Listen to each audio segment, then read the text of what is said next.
Raphaël Glucksmann a été invité chez LCI pour une longue interview. Il a répondu à des gens, il a débattu avec Éric Zemmour. Globalement, le bilan est absolument catastrophique. Alors, c'était pas facile de choisir des extraits pour parler de cette soirée absolument cataclysmique pour Place Publique.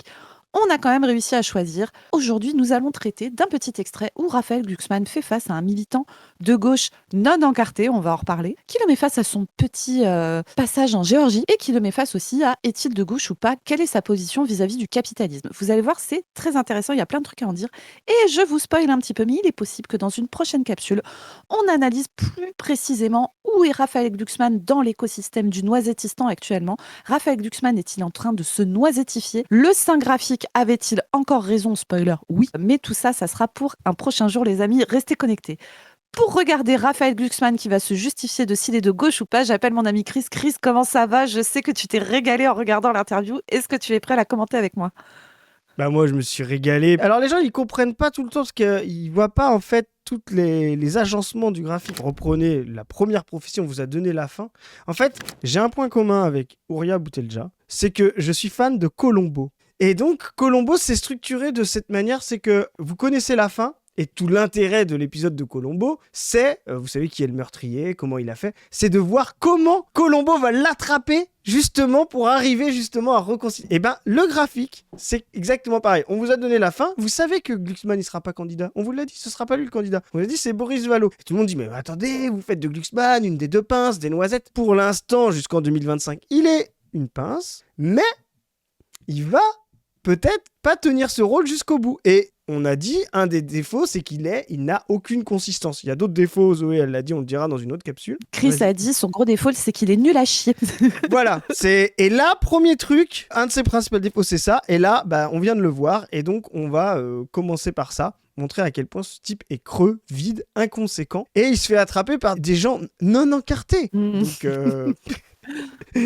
On va revenir là-dessus, les amis. Donc, pour regarder tout ça, on va regarder un extrait qui a été reposté par notre cher camarade à gauche, qu'on salue. Salut à gauche. Salut à gauche. Camarade qu'on aime beaucoup ici. Et donc, vous allez voir sur le plateau, donc il y a des citoyens français qui sont là. Et il y a notamment Hugo Mazouz, que vous pouvez suivre sur Twitter notamment, qui vient. Alors, vous allez voir dans l'extrait que à gauche a mis. On ne voit pas l'introduction de Pujadas, mais il y a un truc très marrant. C'est que Pujadas dit Hugo Mazouz, vous êtes de gauche, mais non encarté, etc. Parfois, vous allez à des manifestations de la France insoumise, mais vous n'êtes pas encarté et tout. Et alors, moi, à chaque fois, je suis abasourdie de la débilité des journalistes. On ne peut pas prendre sa carte à LFI. On ne peut pas. Alors, Donc, alors ça n'a aucun décharge. sens de dire ça. Alors décharge, peut-être, mais il n'a pas enquêté, Pujadas, c'est qu'il a sûrement pas essayé de prendre sa carte à LFI. Il y a des gens qui le savent, parce qu'ils ont sûrement essayé. Je sais pas si Pujadas s'est dit un jour, je vais prendre une carte à LFI. Ah bah merde, c'est pas possible. Donc voilà, je pense que c'est ça le problème, il n'a pas essayé. Je pense qu'il a dû essayer de prendre sa carte ailleurs. Peut-être il l'a déjà, mais pas à LFI. Bon, Et bah c'est parti, on se regarde ça. Moi, je pense très sincèrement que vous n'êtes pas de gauche, Ok. mais je ne vais pas me faire comme ces gens d'extrême droite qui pensent que leur vérité est une vérité générale et je vais me baser sur des choses concrètes. Moi, j'ai essayé de définir c'est quoi un homme de gauche. Donc, j'ai regardé l'histoire de la gauche et la doctrine de gauche. Un homme de gauche, c'est une personne qui est consciente qu'il y a des inégalités dans le monde. C'est une personne... On va checker si c'est vrai ou pas. Alors, est-ce qu'on valide ce que dit notre camarade? Oui. la conscience des inégalités, ouais, moi j'irais jusqu'à. Enfin, pas juste Non, la non. conscience. Non, mais le fait- attention. On a parlé de la gauche, Zoé. Oui. On n'a pas parlé du communisme. Ne confonds Oui, pas les deux. Ne pense pas ton hégémonie encore advenue. Voilà. Donc on valide. Donc, conscience des inégalités, ok. personne qui est consciente qu'il y a des mécanismes de domination, qu'il y a des peuples opprimés. Ça, voilà. Donc Glucksmann, là commence à faire coincer à mon avis. Hein. Mais pour une élite bourgeoise dans le monde, et tout ça c'est dû à un système. Direct comme L'élite ça là. bourgeoise, je ne sais pas si Raphaël Glucksmann est très conscient qu'il y a une élite bourgeoise qui domine et que c'est pas bien, tu vois. Il dit pas ces mots-là en tout cas. Et donc, on est conscient qu'il existe un système qu'on appelle le système capitaliste qui permet tous ces leviers qui font qu'aujourd'hui, il y a des inégalités, qu'en France, il y a 10 millions de personnes sous le seuil de pauvreté, mais que les 500 familles les plus riches de ce pays ont des fortunes qui s'élèvent à 1200 milliards d'euros. Donc, j'ai constaté ça et j'ai remarqué que tout homme de gauche donc combat ce système capitaliste. Et quand on dit combattre, alors c'est pas se compromettre avec ce système capitaliste. Alors c'est là où notre cher ami, il a la gauche un peu restreinte, quoi. Il a un peu la gauche rabougrie, notre ami de la FI. Rabougrie, moi je trouve, sur les bonnes bases. Mais effectivement, le monde de gauche, c'est un petit peu plus large et il y a aussi des gens qui sont moins radicaux que lui. Bah oui. Est-ce que toi, tu mets Glucksmann à gauche, par exemple? Moi, j'ai une réponse à ça, hein. Moi, je pense que, tu sais, c'est comme quand Jordan Florentin essayait de définir le fascisme, là, comme si tu pouvais avoir une définition unique qui marche de tout temps, en tout lieu, dans n'importe quel pays, à n'importe quel moment, etc. En fait, le positionnement de gauche ou de droite, il est toujours relatif par rapport au paysage politique global qu'il y a dans ton pays au moment où tu es en train de parler. En l'état actuel du paysage politique en France, Glucksmann, pour moi, c'est le centre-gauche. C'est Ouais. pas du tout ma gauche, tu vois. Moi, c'est pour ça que souvent je dis la gauche de droite. Mais je pense pas que tu puisses le mettre à droite. Moi, je suis d'accord. Je pense qu'effectivement, c'est des gens qui ont du mal à comprendre ça. C'est-à-dire, j'ai eu ces discussions, notamment sur le graphique, c'est de se dire, la moïsation repolarise, fait disparaître le centre. Il y a un espace gauche et un espace droit, un bloc gauche et un bloc droit. Mais il y a une hétérogénéité entre les deux. Et effectivement, moi, je vais par exemple mettre Édouard Philippe à droite. Ça veut pas dire que je considère qu'Édouard Philippe, c'est Éric Zemmour ou c'est Marine Le Pen, tu vois. De la même manière, je vais mettre dans cette recomposition, en fait, cet éclatement du centre va dans deux blocs, c'est ça l'intérêt de la moïsation. Et les recompter dans le centre, vu la nouvelle configuration, ça n'a plus de sens. Pourquoi ? Pas parce que leurs projets politiques sont, les mêmes que les nôtres, communistes, ou que la gauche de rupture, la FI, mais parce qu'en fait, ça veut dire que c'est des gens qui vont, et c'est tout l'intérêt de la stratégie, c'est de se dire, c'est des gens qui sont amenés demain à appeler, à faire le choix, par exemple, de la gauche de rupture contre l'extrême droite. Le fait de les positionner dans ce bloc-là. Moi, je sais pas, Édouard Philippe, si demain il y a Retailleau, avec qui j'ai du mal à voir la différence avec Marine Le Pen, par exemple, Retailleau contre Mélenchon, au deuxième tour, bah moi, je suis quasi sûr que Philippe, il vote Retailleau. Marine Le Pen, je sais pas. Voilà, je pense qu'il fait du nini. Mais en tout cas, il appelle pas à voter Mélenchon. Glucksmann, pourquoi il est dans le bloc de gauche ? Parce que il ne peut pas, vu ce qu'il essaye de faire, et ça c'est une différence, c'est voilà, la crise est tellement avancée, il est obligé d'aller piocher de la justice sociale, etc. pour avoir un espace politique, donc il ne peut pas créer ce débouché politique-là, en étant soit au centre, c'est-à-dire en mode ni droite ni gauche comme a fait Macron il y a 10 ans, ou en étant à droite où c'est bloqué, donc il est obligé d'être une gauche molle. Voilà, mais une gauche molle est toujours obligée d'appeler à gauche à la fin. Pour moi, il est de gauche, mais c'est effectivement un espace extrêmement hétérogène. C'est un espace tactique. Voilà. Et cet espace tactique, il sert simplement à faire en sorte que ces votants se croient de gauche ou estiment qu'il faut sortir des politiques austéritaires, etc., pour pouvoir appeler à la gauche de rupture si elle est au deuxième tour face à la droite ou à l'extrême droite. En conclusion, tu as tout à fait raison d'historiser le truc. Glucksmann aurait été sûrement un homme de droite du centre, genre giscardien dans les années 70, dans une autre configuration. Sa vision du monde atlantiste, etc., le rendait de droite ou de centre-droit. Il n'y avait aucun espace face au PS de Mitterrand, du programme commun, et au PCF, tu vois, d'être à gauche avec ça. Aujourd'hui, dans les nouvelles configurations historiques, la crise du néolibéralisme, bah, il peut apparaître de centre-gauche. Voilà. Et soit on en fait un problème, soit on en fait une potentialité stratégique, et c'est ce que nous, on essaye de faire. Capitaliste, et j'ai regardé ce que vous faisiez. Alors j'ai vu votre passé, d'abord sur la Géorgie, où vous avez notamment soutenu... Aïe aïe aïe, on ressort les dossiers, on ressort les... Alors tu vas voir, Raphaël a été coaché par ses conseillers en com, ils ont préparé des éléments de langage. On ressort les cartons de Langley, le siège de la CIA là.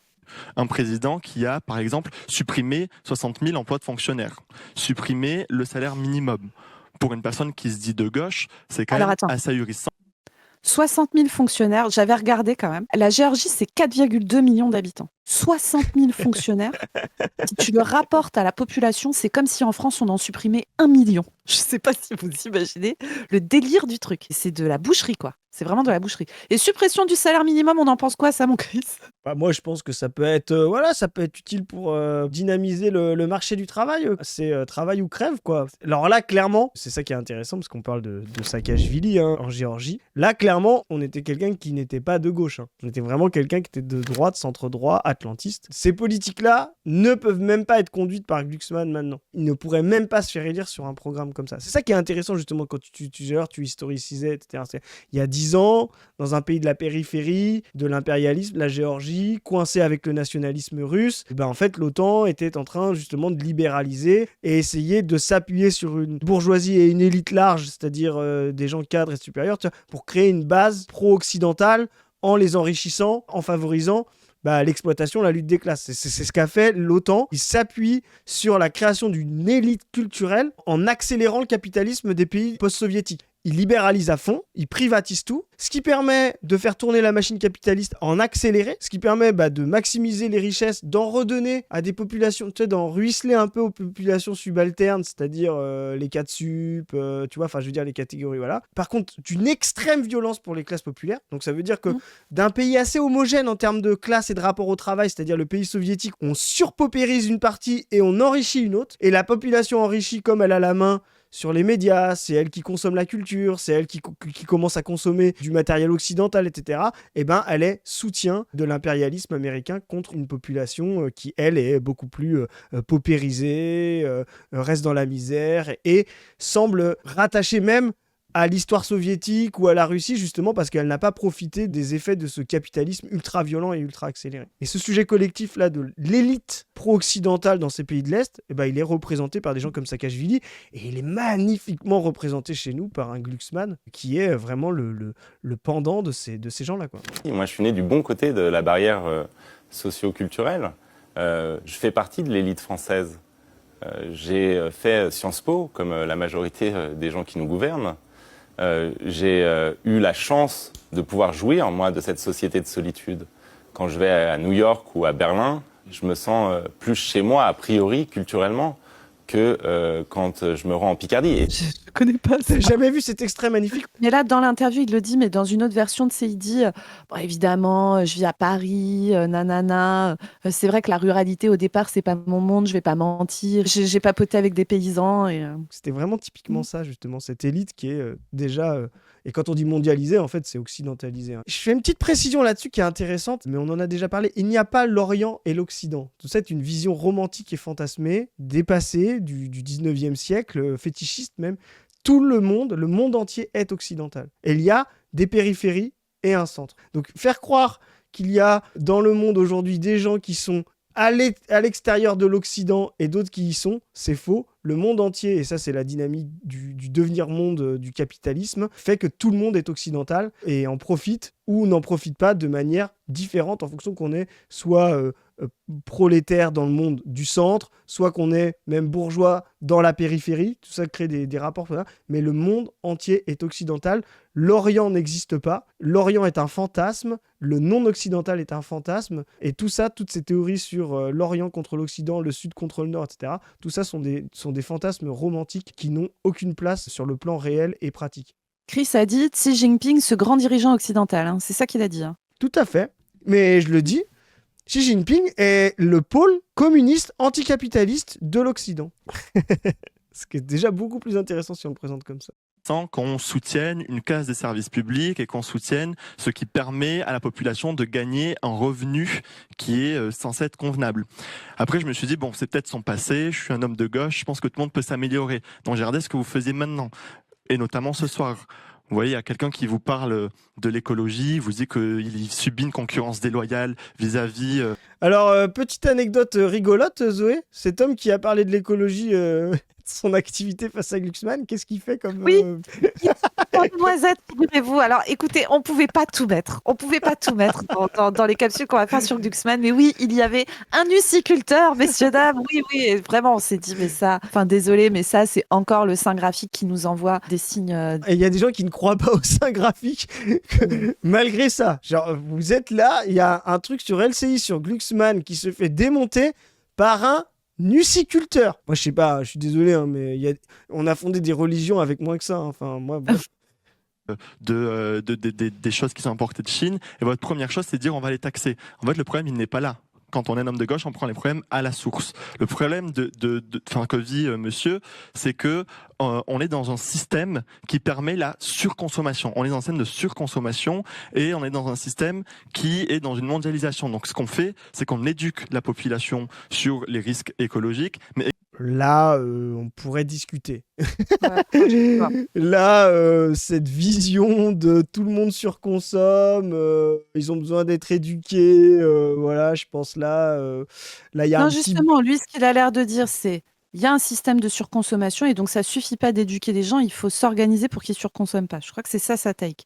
Mais en fait, le terme de surconsommation, moi, je suis désolée, mais alors, Force à toi, camarade. Enfin, c'est déjà. Attends, il est sur le plateau d'LCI. Je pense qu'il est tout jeune. Il disait qu'il a 22 ans, tu vois. Il tient tête et tout. Enfin, franchement, c'est courageux. Globalement, il va vraiment chercher Glucksmann sur les trucs qui le font chier. Donc, bravo, camarade. Mais moi, le terme de surconsommation, je le trouve très inefficace parce que ça sous-entendrait qu'en fait, le problème se situe au niveau de la consommation, alors que c'est au niveau de la production le problème. Et en fait, c'est un peu ça qu'il veut dire. C'est pour ça que je trouve que c'est dommage qu'il utilise ce terme parce qu'en plus, dans un pays où tu as 10 millions de personnes qui sont sous le seuil de pauvreté, 20% d'enfants qui vivent sous le seuil de pauvreté en France, dans un pays où les gens n'ont pas assez de thunes pour pouvoir payer leurs factures d'électricité, pour pouvoir payer leurs médicaments, pour pouvoir se payer de la nourriture de bonne qualité, pour pouvoir payer leur logement, parler de surconsommation, c'est chaud en fait. Pour moi, il ne faut pas le dire comme ça. Ouais, je suis d'accord. Et en plus, il faut savoir un truc, on n'a pas de surproduction, enfin pas de manière critique, mais on a un marché chaotique qui fait du gaspillage. Il faut savoir que pour, 10 unités produites, il y en a 2 ou 3 qui sont supprimées, qui vont à la poubelle, qui vont à la destruction et tout. C'est-à-dire, le monde capitaliste,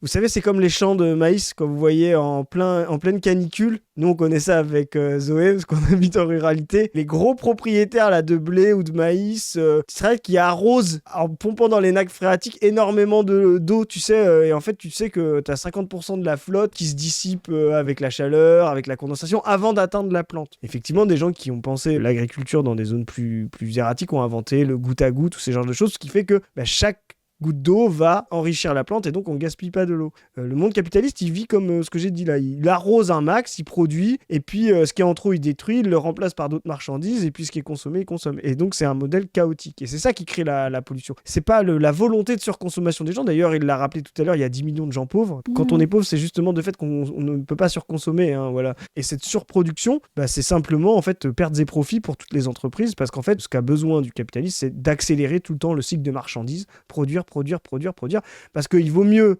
faire 3 cycles, je vais faire un petit cours vite fait, mais il vaut mieux faire 3 cycles de marchandises en un an, c'est-à-dire vendre 3 pièces à 3 € et, la 4e que vous avez produite à 3 €, la foutre à la poubelle. Ça veut dire que vous avez dépensé 12 et vous avez 3 à la fin. Je parle pas des marges, mais imaginons que c'est en pur profit, quoi. Plutôt que de faire 2 cycles où tu as dépensé 3 et il y en a 3 qui sont consommés, que tu n'as pas gaspillé. Tu vois, c'est plus intéressant. Il vaut mieux accélérer le cycle et puis à la fin, tu en mets une à la poubelle, mais c'est pas grave, tu as réussi à en écouler une autre. Le capitalisme marche comme ça. Et va même par exemple, préférer 3 cycles de 3 médiocres à 3 € plutôt que 2 cycles de 4 un peu plus qualitatifs parce que ça va lui faire que 8 €. Donc en fait, voilà, le cycle de marchandises, c'est ce qu'explique Marx dans le Capital. Il faut toujours l'accélérer.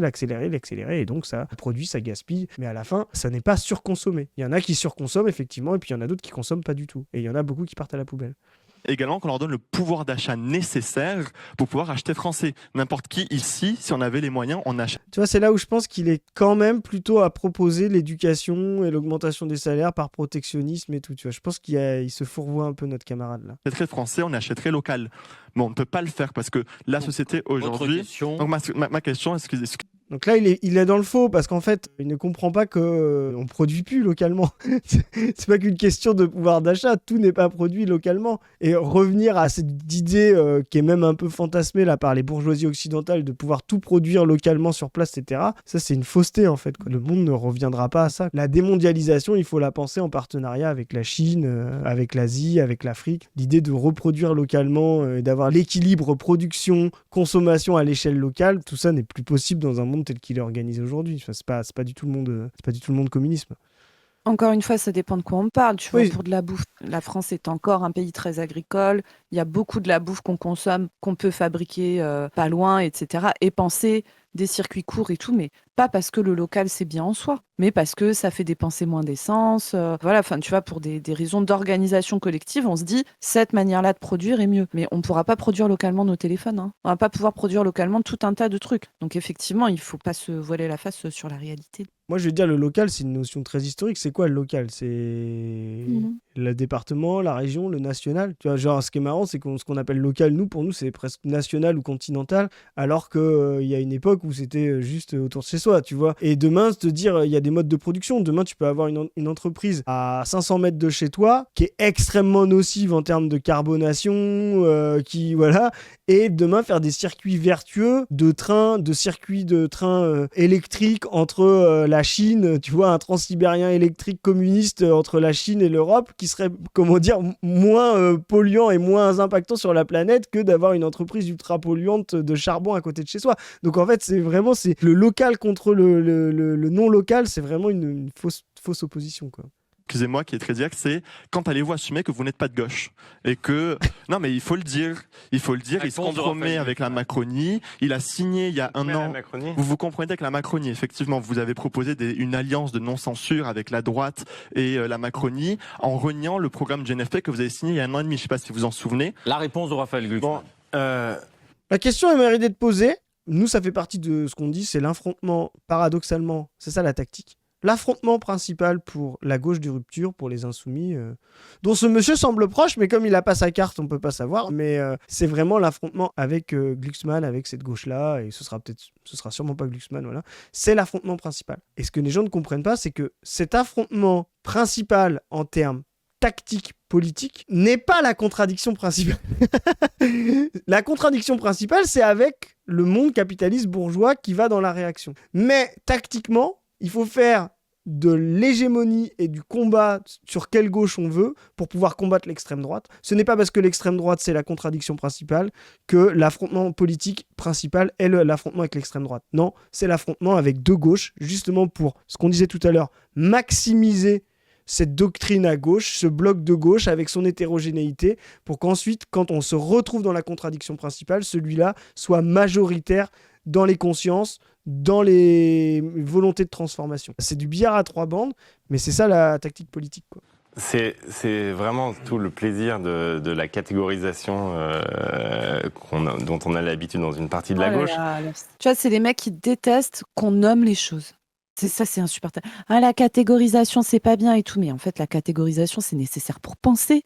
Tu sais, c'est vraiment, je suis désolée, mais quand t'as passé 14 ans et que tu t'intéresses à la politique, t'es pas censé dire « Ah non, mais en fait, la catégorisation, c'est pas bien parce que moi, quand Darmanin, il dit que le ciel est bleu, je suis d'accord avec lui. Donc, est-ce que vraiment on a besoin de se mettre dans des cases ?» Enfin, c'est insupportable. Mais je suis d'accord. C'est ce double truc un peu d'immaturité politique. Des gens qui disent la catégorisation, c'est pas bien, on est tout et tout. Et effectivement, tu peux pas penser. Soit des gens qui vont se dire « Ah non, mais ça, c'est que de la catégorisation, ça sert à rien, c'est que de l'abstrait parce que le réel, c'est pas ça. » Tu vois. Et ça, c'est vraiment deux modes immatures de croire que les mots ne sont rien ou de croire que les mots sont tout, quoi. Non, les mots sont juste un aspect de l'activité nécessaire. C'est comme si tu disais, moi je pense qu'il faut mieux manger qu'avec un couteau ou qu'avec une fourchette. Est-ce qu'on fait le débat? En fait, non, tu te rends compte que manger avec un couteau et une fourchette, c'est mieux que manger avec soit l'un soit l'autre, quoi. Juste un point précis, ensuite je vous réponds sur le système capitaliste de manière générale. Un point.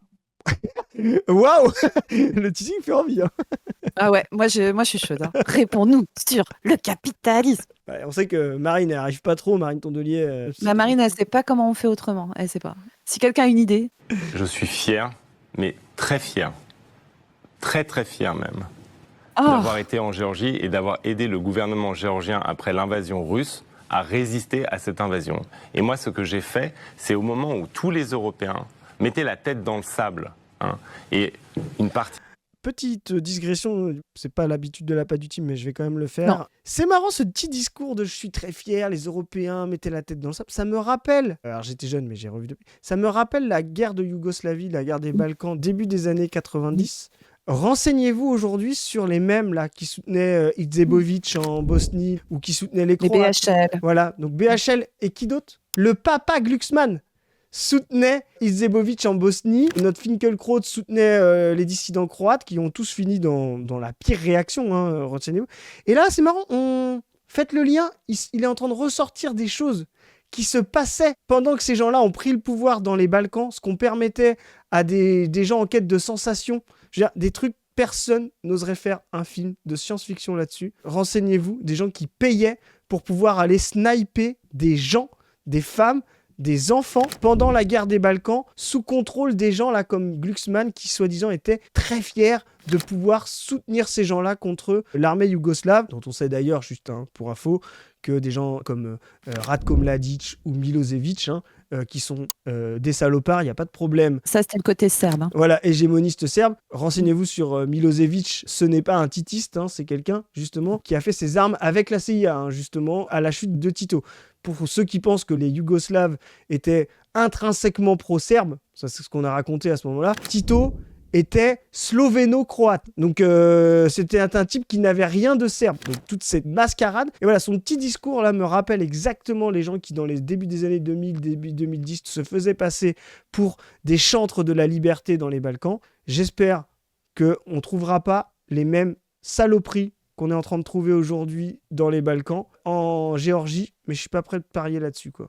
Qu'on soit clair, je précise pour tout le monde, car moi je sais le fond de ta pensée, mon Chris, mais toi tu dis pas que BHL a organisé les fameux safaris humains. Moi j'ai même pas envie d'utiliser ce terme. C'est pas ça, mais juste comprenez que les attitudes campistes, j'ai pas de problème à utiliser ce terme-là, pro-occidental, dans ces conflits complexes qu'il y a dans le contexte de l'effondrement du bloc soviétique, post-effondrement du bloc soviétique, les trucs pro-ligne atlantiste, etc., un peu aveugles en se disant que d'un côté, il y a des méchants, c'est les pro-russes ou les pro-serbes, etc. Alors, encore une fois, il y a des méchants chez les Russes.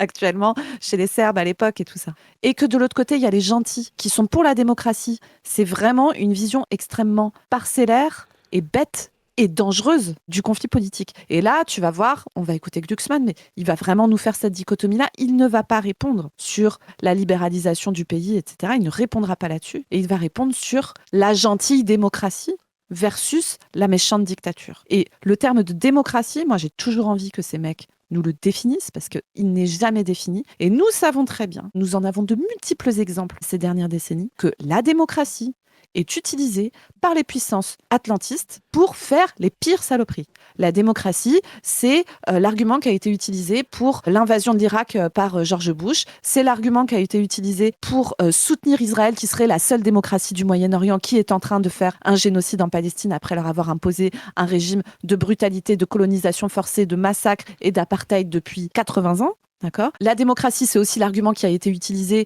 pour aller intervenir en Afghanistan, dans laquelle on a mis un sbeul de zinzin qu'on paye encore et que les populations locales payent encore aujourd'hui. D'accord, sur un terrain qui était déjà très, très, très compliqué. L'Afghanistan, c'est très, très, très compliqué. Donc voilà, méfiance de fou. On va écouter le discours de la CIA de Raphaël Glucksmann, mais vraiment tranquille sur ces trucs-là. Oubliez pas exactement ce qu'elle a dit Zoé. Quand vous entendez démocratie dans la bouche de ces gens-là, n'oubliez pas que ça veut dire le marché. Le marché et ses conditions. Pour eux, la démocratie, c'est rien d'autre. Gauche expliquait qu'en gros, c'était génial que, et la totalité de l'ultra-droite, expliquait que c'est génial que Poutine envahisse la Géorgie et menace l'Ukraine. Moi, ce que j'ai... J'aimerais bien savoir qui a dit ça à gauche. Qui a dit qu'à gauche, que c'était génial.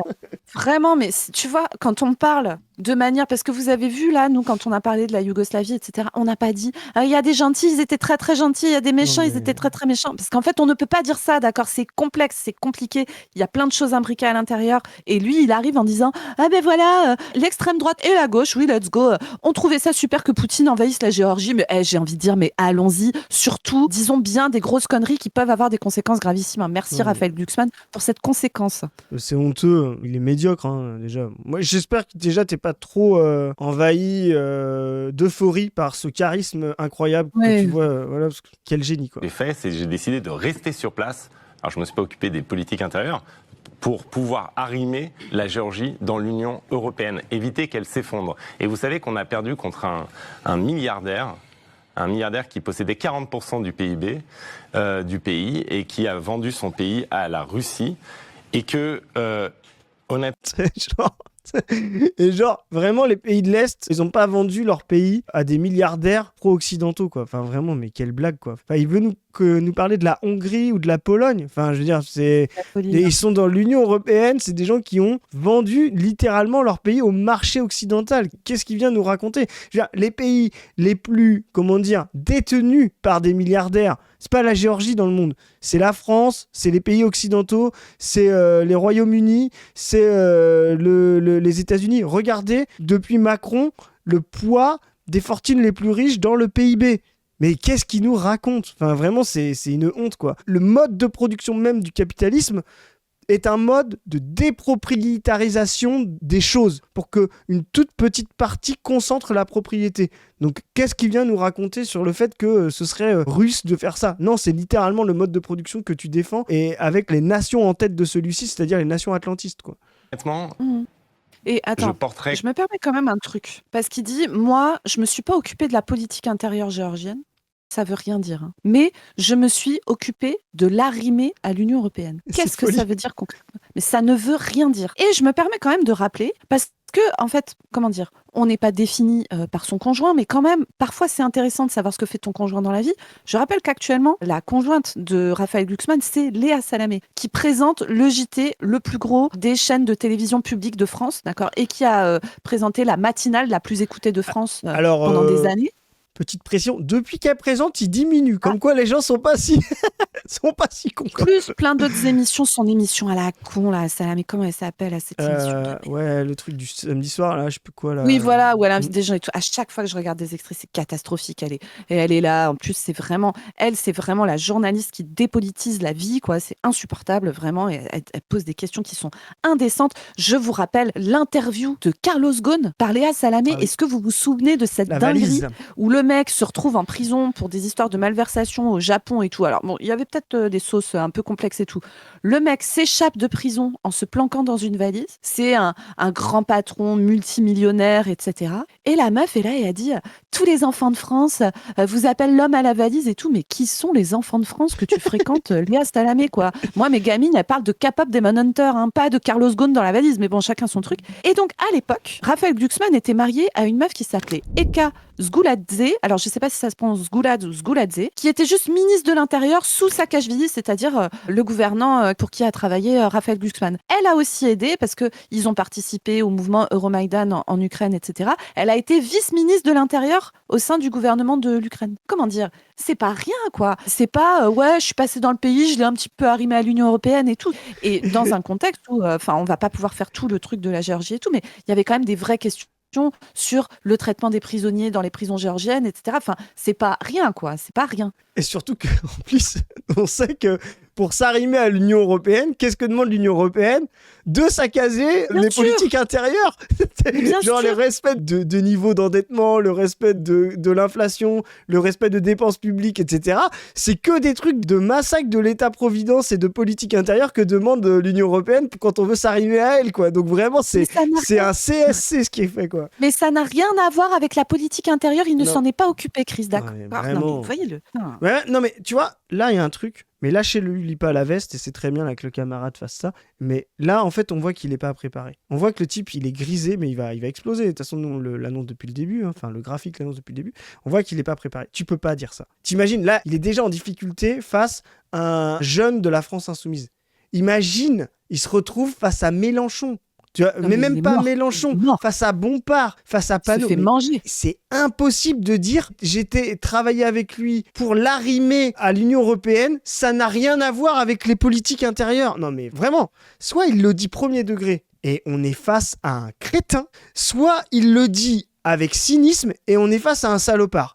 Donc dans les deux cas, on peut pas le suivre, quoi. Et comme souvent, quand on formule ces deux hypothèses, Chris, je crois que la vérité est un mélange des deux. Non, mais premier degré. Quand tu mets en même temps quelqu'un qui a pas de morale et en plus qui est bête, ça donne forcément quelqu'un de dangereux. Un crétin qui n'a pas de pouvoir et à peu près une morale, ça va. Un salopard qui est assez cynique pour être très intelligent, il peut se contenir. Alors un salopard bête, là vraiment on a le pire du pire. Moi, si j'étais de la CIA, tu vois, c'est typiquement ce genre de profil que je recruterais. Après, je veux pas m'avancer. Mais... Vous savez, les gens souvent ont fait la blague Glucksmann de la CIA et tout, qui est une manière, on va dire, de moquer ses positions atlantistes. Mais je me permets quand même de rappeler un peu, très vite fait là les gars, son parcours professionnel à ce mec. Donc, il est fils d'un philosophe connu, André Glucksmann. Il fait son lycée à Lamartine. Il fait une prépa à Henri IV. Hein. Donc, vous savez, quand on fait le CV des mecs qu'on n'aime pas trop, souvent c'est un petit peu toujours les mêmes trucs qui sortent. Hein. Ouais. C'est toujours les mêmes lycées, c'est toujours les mêmes lycées de prépa. À votre avis, de 99 à 2003, après sa prépa à Henri IV, il a fait quoi? Sciences Po Paris, et oui, bien sûr, encore un. Bah, dis donc, décidément, qu'est-ce que c'est surprenant. Hein. Et donc ensuite, il lance, donc comme tous les mecs qui veulent faire carrière en politique, il lance une asso étudiante avec l'aide de son papa. Ça s'appelle Études sans frontières et tout. Ensuite, il va se mettre à faire des reportages. Donc à 25 ans, assez jeune, hein, comme quoi ça aide d'avoir un papa connu et de faire prépa à Henri IV, puis Sciences Po Paris. En 2004, donc 25 ans, il fait un premier documentaire sur le génocide des Tutsis. Puis ensuite, il fait un autre documentaire sur la révolution orange en Ukraine. Et ensuite, il va devenir un contributeur d'une revue qui est considérée comme une revue néoconservatrice, hein, qui s'appelle Le Meilleur des Mondes. Tu vois ce que c'est, Chris? Oui, bien sûr. C'est une dinguerie ce truc. Hein. Je sais pas si tu as lu ce truc déjà. Ah oui, moi, bien sûr, c'est vraiment la revue de BHL. Voilà, mais c'est de la folie, mais c'est vraiment de la folie. Et ça, en termes de magazine pro-états-unien, tu fais difficilement pire que ça. Donc il se retrouve là-dedans, en fait, très très jeune, hein, il a 27, 28 ans quand il écrit là-dedans. Et ensuite, il fait un petit peu chroniqueur sur France Info, sur France Télé, il barbote un petit peu dans les milieux journalistiques. Entre le moment où il écrit dans cette revue et le moment où il barbote dans les milieux journalistiques, il y a ces 10 ans là qui passent, où il se balade en Europe de l'Est pour servir les intérêts américains, pour arrimer la Géorgie à l'Europe, pardon, excusez-moi. Vous voyez, c'est quand même un parcours professionnel particulier, quoi. Enfin, c'est pas rien, c'est... Bref. Toute ma vie, malgré toute la propagande des fils là-dessus, ce que j'ai fait en Géorgie. Oui, mais c'est ça la vérité, c'est que j'ai vu tout ce qui traînait là-dessus. Mais maintenant, sur lutter contre le système capitaliste, c'est ça le cœur de votre question. La Géorgie, c'était la petite pique. Sur la Géorgie, quand on est de gauche, on ne soutient pas une élite qui va imposer une quasi-dictature dans un pays. Mais on c'est soutient pas les peuples. Non, passons à la France d'aujourd'hui. On soutient les peuples. Et ben moi j'ai soutenu le peuple.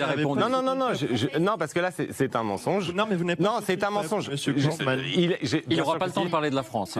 Bien sûr que si. Il y a quelqu'un derrière là qui a l'air de... Bien sûr que si, parce qu'en fait, moi j'ai soutenu une révolution qui s'appelle la révolution des roses et qui... Rose, emblème du Parti Socialiste. Hasard, je ne crois pas. Ah, porter au pouvoir quelqu'un. Est-ce que vous connaissez une personne qui a pris le pouvoir par une révolution et qui l'a quitté parce qu'il avait perdu les élections? Ça veut dire qu'entre-temps, il avait mis en place un système dans lequel il pouvait perdre les élections. Et nous avons mis en place ce système. Et cet argument, Chris, il a qu'en penses-tu? Mussolini a perdu les élections. Oui, non mais... Une fois.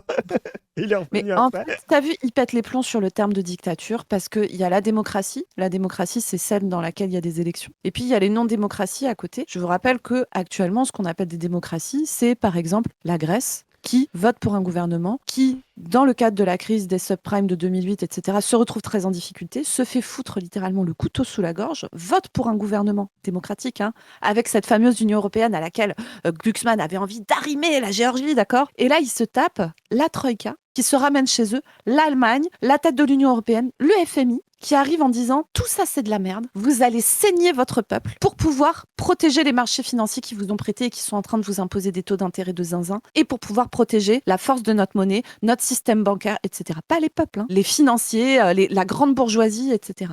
Les conséquences que ça a eues ont été catastrophiques. L'espérance de vie des Grecs a chuté, la mortalité infantile des Grecs a explosé. Une immense partie des entreprises grecques ont mis la clé sous la porte. Des gens se sont retrouvés en situation de malnutrition. Est-ce que vous comprenez là? Ce truc parfaitement démocratique a pris des décisions contre les choix électoraux des peuples et ont eu pour conséquence très concrète de tuer des enfants grecs, d'accord? Des enfants grecs sont morts, des milliers d'enfants sont morts à cause de ces décisions. Donc vraiment, moi je n'en peux plus de ce truc de la démocratie, de machin. Il va falloir que ces gens nous définissent ce que c'est que la démocratie. Est-ce qu'une démocratie, c'est un endroit où tu dois te plier au marché financier, tu dois prendre des décisions extrêmement brutales qui vont contre l'intérêt de 90% de la population, ou quand tu travailles dans une entreprise, tu n'as pas ton mot à dire, c'est le patron qui décide, etc. Est-ce que c'est ça la démocratie? Arrêtez par pitié. Hein.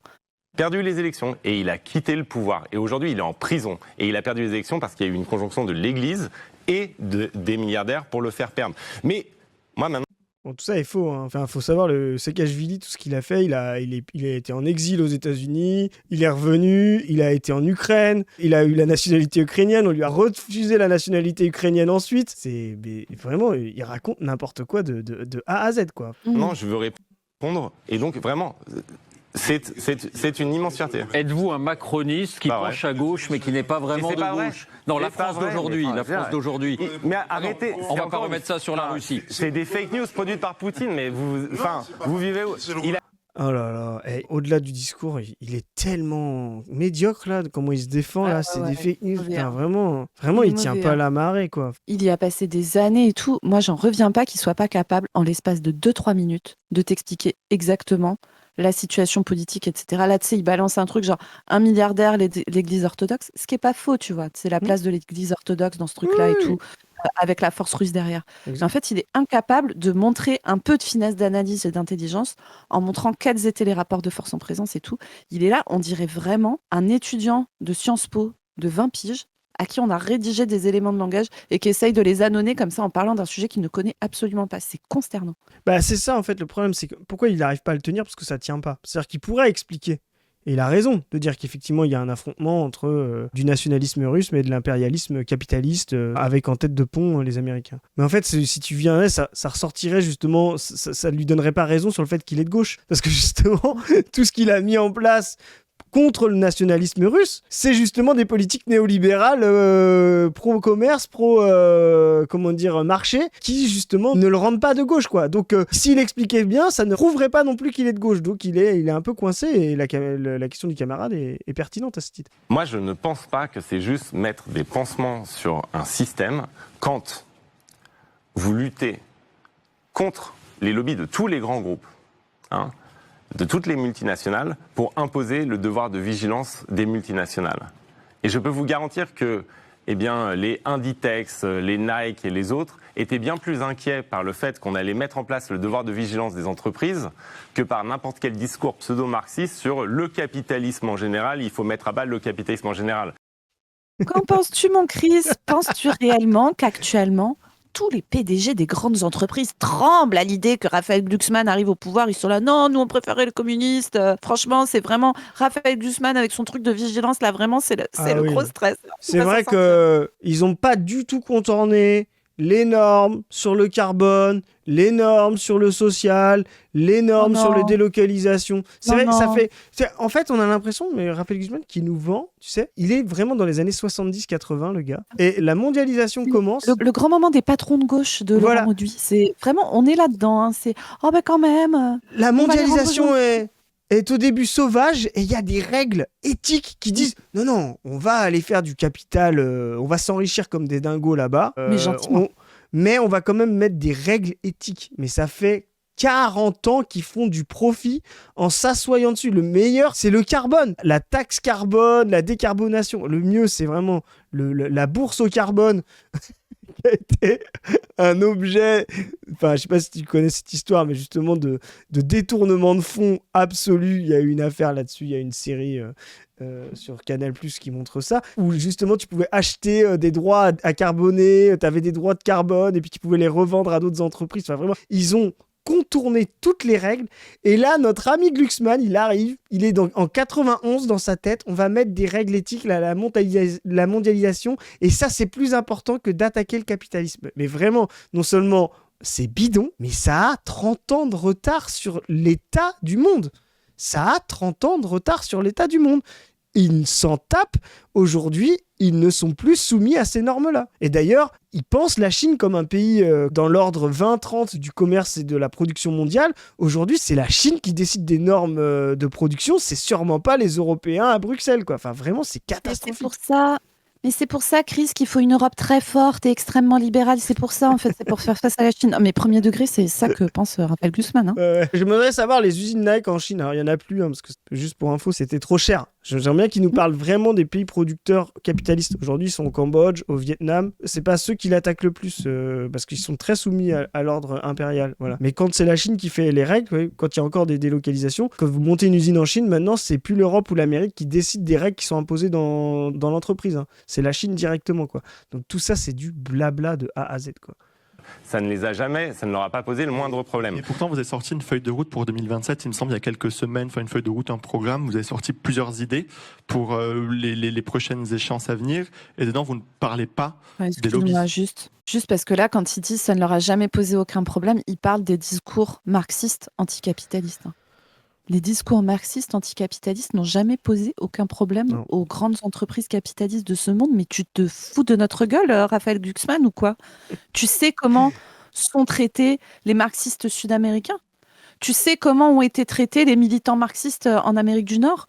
Tu sais comment sont traités actuellement les militants marxistes en Afrique? T'as vu la répression que se prend le Parti communiste kényan, qui a fait une des plus grosses mobilisations sociales de l'histoire du Kenya? Des militantes marxistes tuées par la police, tabassées dans des commissariats? Mais qu'est-ce que tu crois?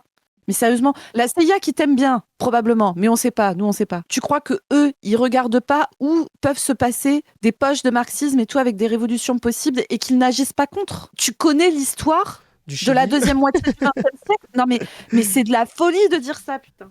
Les types ont fait tomber à chaque fois les gouvernements, que ce soit, je pense à Allende, je pense à Lumumba, je pense à Castro qui a déjoué un nombre absolument hallucinant d'attentats contre sa personne. Ils ont utilisé la guerre, la mafia dans tous les pays du monde pour faire tomber à chaque fois des dissidences communistes. Ils ont fait tuer Sankara quand c'est la France, fait tuer Lumumba les États-Unis, au Congo-Kinshasa, fait tuer Allende, mais non, ça leur a pas posé de problème. Voilà, ça n'a rien à voir. Non, en fait, ce qui leur fait vraiment peur, c'est les normes de Raphaël Glucksmann. De Bruxelles. Bien sûr que si, on en parle. Moi, je l'ai lu, je n'ai pas trouvé le mono. Je peux vous garantir que j'ai affronté. Quand vous bannissez les produits du travail forcé de nos marchés, quand vous luttez pour réhabiliter les douanes, quand vous luttez contre des accords de libre-échange qui inondent notre marché de produits qui ne respectent aucune des règles que vous voulez produire, je ne vois pas en quoi ceci... En fait, il n'est pas candidat à la présidentielle. Il est candidat à la présidence de l'autorité de la mise sur le marché, quoi. C'est bon. Ouais, c'est ça.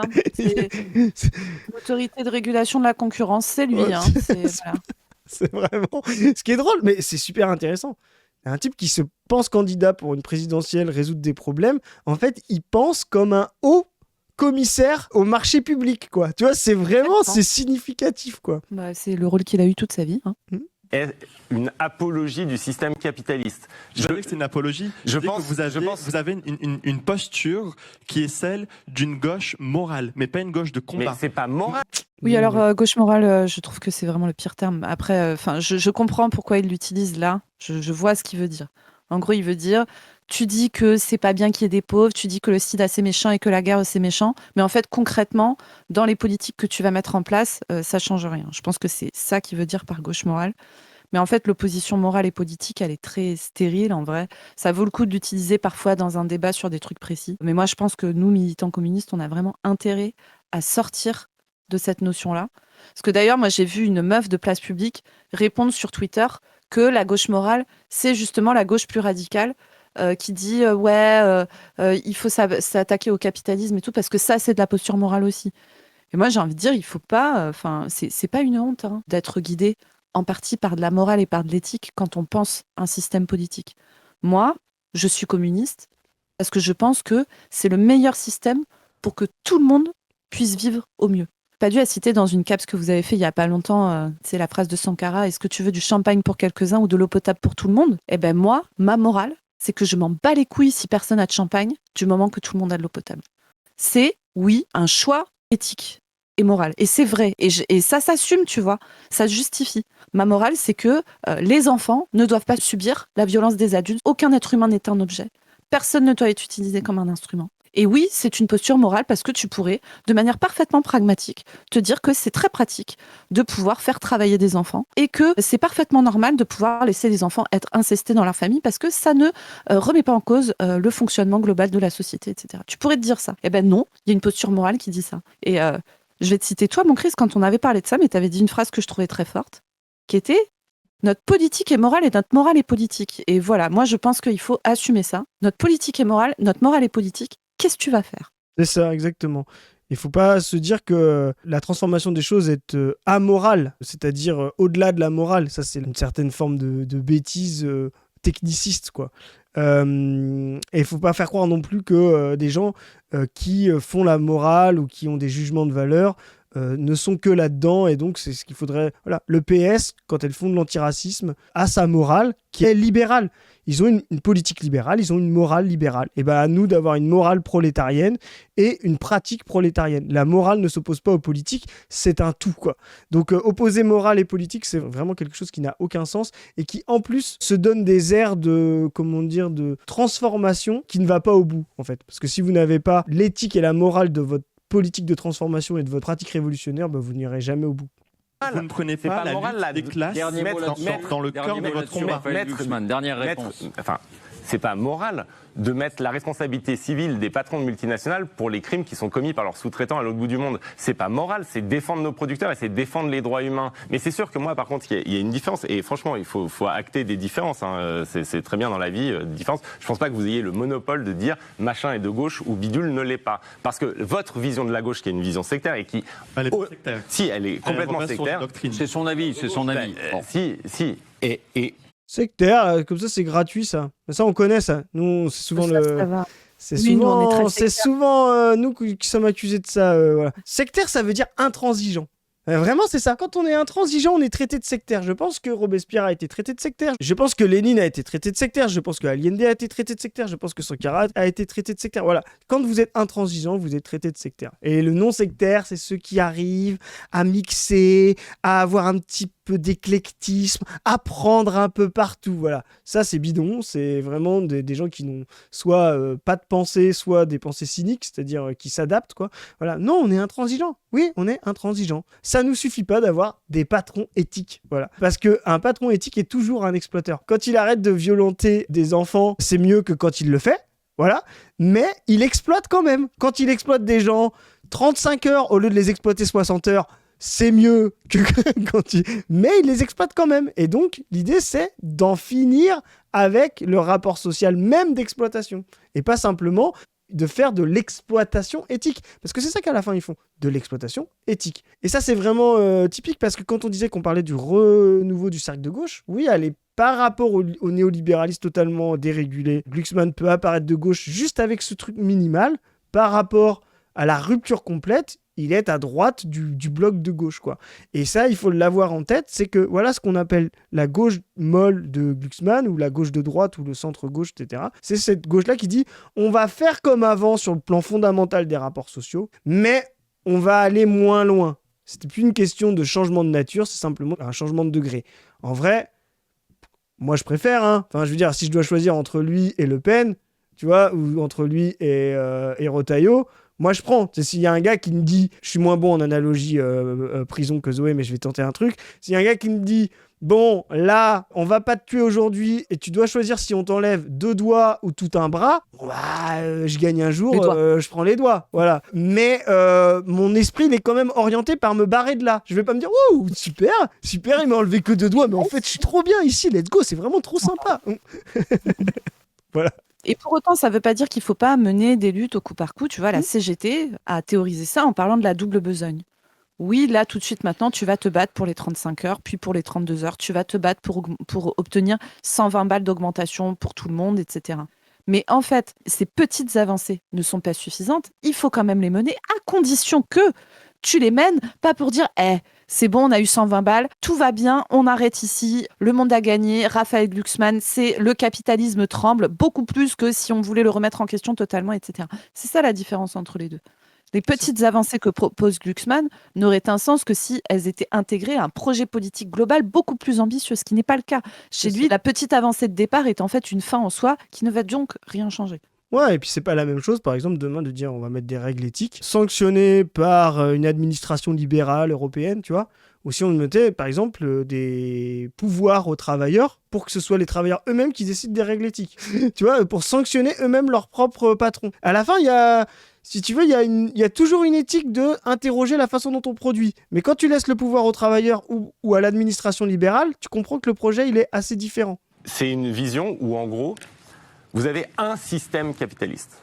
Ouais, le système capitaliste. Ben moi, je pense pas. Moi, je pense qu'il y a des entrepreneurs qui vont être partisans et qui vont être essentiels dans la transition écologique. Qu'il y en a d'autres qui vont être... Hein ? Donc vous reniez Jaurès. Mais non, mais regardez ce que dit Jaurès sur les entrepreneurs. Jaurès, il dit très précisément, il dit, je finirai sur ce que Jaurès dit. Non, merci beaucoup, Hugo Mazuz. Merci. On ne fait pas de compromis avec un système qui opprime des individus. Il faut laisser la parole aux autres. Je me tourne. Non, on doit retourner les structures de domination. Jaurès s'appelait la paix. Exactement. Et ben Jaurès a écrit l'Armée nouvelle et j'aimerais que vous le lisiez. Parce que Jaurès était contre le système d'alliance, d'engrenage qui allait produire la Première Guerre mondiale. Mais Jaurès, lui, il avait défini que la France devait, en tant que république, lever une armée citoyenne. Et il a fait de la défense nationale. C'est parce que la défense nationale, c'est pas livrer des... c'est pas livrer des armes en Ukraine. Des armes, la honte. Mais la honte de citer Jaurès, l'Armée nouvelle. On peut faire des critiques à Jaurès, car pour moi, un excès de républicano, voilà. Tu vois ce que je veux dire ? On pourra en faire.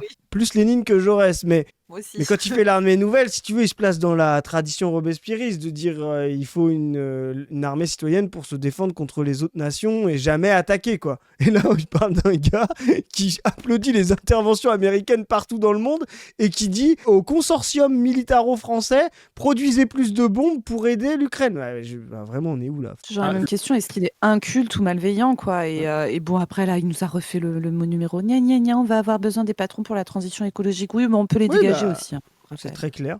Non, et en plus, c'est faux. Voilà. Les patrons ne feront pas la transition écologique. Ça ne rapporte pas. C'est de la dépense pure, la transition écologique. Ils feront des voitures électriques, des choses comme ça, parce que c'est quelque chose qui peut rapporter directement, qui fait de la plus-value. C'est toujours des objets.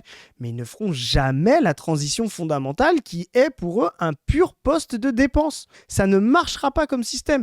Même si on le prenait au mot, si demain il était au président, ce système ne fonctionnera pas. Le cœur de son projet. Bien. Et moi, je vous dis, je pense qu'il faut... Vous défendez l'armement de l'Union européenne. Non, s'il vous plaît, Hugo Bazous, je défends la règle du jeu, la parole tourne. Eh bien, Hugo. Vous avez eu largement la parole. Vous défendez leur capitulation, parce que de toute façon, vous ne considérez même pas qu'il y a une différence ontologique entre la France et la Chine, par exemple, entre la France et la Russie. Ontologique. Il vient sur le terrain ontologique de la France et de la Chine. Et pour ceux qui... Voilà, il essaie de faire de l'enfumage. Ontologique, c'est la science qui analyse les conditions de l'être. Donc c'est-à-dire que le mec, maintenant, il est anti-humaniste, il vient nous faire une différence d'essence entre la France et la Chine. J'allais dire, c'est raciste. C'est raciste de fou. Non, mais il utilise un mot à 3 syllabes en pensant que ça va être cool. Bref. Une démocratie. Alors vous pensez que c'est une démocratie capitaliste, donc c'est très mal. Mais la vérité, c'est que la France est une démocratie. Il y a besoin de la défendre. Bien. De la défendre face à des régimes. Nelly Bouette, la dernière de nos Français. Besoin de la défendre. La dernière. Bon, bref. Bon, eh bien, c'était très intéressant. Moi, ce que je trouve significatif, c'est qu'on voit l'inconsistance du gars. Et le type n'est pas capable de se dépatouiller d'un militant jeune insoumis de 22 ans. C'est pas pour toi, hein, frérot. Tout le respect à Hugo, t'as géré de fou. Toi, t'as plus que fait ton match, quoi. Tu vois, je veux dire, t'as gagné tes galons. Mais en face, on parle d'un gars qui, soi-disant, voudrait battre Mélenchon et rassembler la gauche et être président. Mais c'est terminé, quoi. Donc, on va en revenir plus loin que ça, mais là, en tout cas, on voit l'inconsistance de ce gars-là, quoi. Enfin, vraiment, c'est significatif de ouf. Ah ouais, putain, moi, je suis fatiguée. Je suis fatiguée de Raphaël Glucksmann, là, sur cette fin. Mais tu vois, je trouve que vraiment, c'était intéressant d'avoir ce truc parce qu'on a à la fois son histoire géopolitique, etc. Vous savez maintenant pourquoi nous disons que c'est le candidat de la CIA. Et on a aussi son positionnement économique, son rapport à la transformation du monde capitaliste qui est en cours d'effondrement et tout ça. Vous voyez très bien l'inconsistance du mec et la nullité. Et aussi sa duplicité et son manque d'honnêteté. Parce qu'en fait, il nous voit, il dit pas clairement les choses, il pose pas clairement les termes, c'est insupportable. Même en ayant travaillé, parce que ça se voit, hein, il lit ses notes et tout, en ayant travaillé ces questions-là, en fait, il se plante quand même comme une grosse merde. Bref, sur ce, les amis, alors si, petite annonce importante. Si vous habitez en Vienne ou pas loin de la Vienne, je fais une intervention, je suis invitée par un groupe d'action insoumis à Rouillé dans la Vienne le vendredi 28 novembre, donc c'est vendredi prochain quand vous regarderez cette capsule, pour parler de santé, pour parler de ruralité, pour parler du 100% sécu, on va aborder plein de sujets intéressants en lien avec tout ça, vieillir à la campagne, etc. Bref, ça va être passionnant. Ça se passera le vendredi 28 novembre à Rouillé, salle René Grison, à 20h, donc si vous voulez vous y rendre, écoutez, on se verra là-bas. Deuxième chose, nous sommes aussi invités par un autre groupe d'action insoumis. Alors c'est pas, voilà, nous on va là où des gens de gauche nous invitent pour parler de trucs de gauche, hein, donc s'il y a d'autres gens que des groupes d'action insoumis qui veulent nous inviter, il n'y a pas de souci, faut contacter l'équipe et voir si on est dispo. On va à Chambéry avec Chris le 6 décembre. Merci beaucoup pour les invites. On va parler de santé aussi, mais on va parler stratégie politique, on va parler peut-être un peu d'élections, etc. On n'a pas encore la salle exacte et l'heure exacte, mais on vous la donnera dans les prochaines capsules. Ce sera samedi 6 décembre à Chambéry, fin d'après-midi, début de soirée a priori. Et cette fois, je serai accompagnée de Chris, le merveilleux, l'incroyable, le seul, Peut-être du sein graphique, on ne sait pas. Nous sommes en cours de financement participatif pour la revue Position Revue. Je vous rebats les oreilles avec ça, mais c'est très important. On veut le passer en numéro papier, on veut mettre les chroniques de l'exploitation en podcast, on veut refaire tout le site, on veut intégrer enfin le sein graphique pour que vous puissiez devenir vous-même des adeptes de la seule et unique religion. On veut faire aussi un gros événement en 2026. Pour ça, si vous voulez nous soutenir, vous pouvez aller sur le Tipeee. Merci à tous ceux qui ont déjà donné parce que la campagne marche super bien. On est ravis. Et merci à tous ceux qui vont le faire. Vous pouvez aussi soutenir toute l'asso sur notre Tipeee comme d'habitude. Vous pouvez nous suivre sur nos réseaux Insta, Twitter, vous abonner aux chaînes personnelles. Et sur ce, on vous dit à plus tout le monde. Salut. Salut à tous. Salut.